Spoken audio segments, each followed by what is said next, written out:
Voici le point rapide sur l'art stoïcien de rester calme sous pression. Ce guide déconstruit le mythe de la sérénité innée pour nous prouver que c'est en fait un vrai muscle mental qu'on peut tous entraîner avec des outils antiques hyper concrets. Premièrement, quand la pression monte d'un coup, il faut absolument insérer une pause pour se dissocier.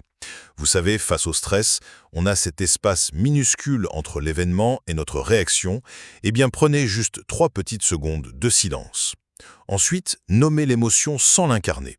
Dites plutôt « Tiens, je remarque que la colère est là » au lieu du classique « Je suis en colère ». C'est littéralement comme appuyer sur le bouton « Pause » de votre télécommande pour observer la scène de l'extérieur avant que tout dérape.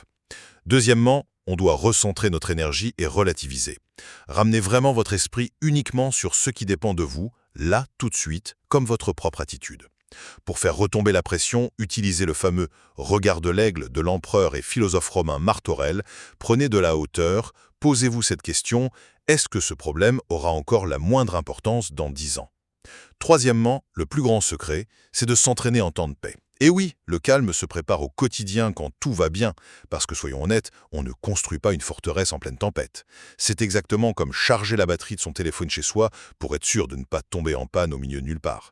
Le calme face à l'adversité n'est finalement pas un miracle génétique, mais une discipline quotidienne qui commence simplement par une inspiration de 3 secondes.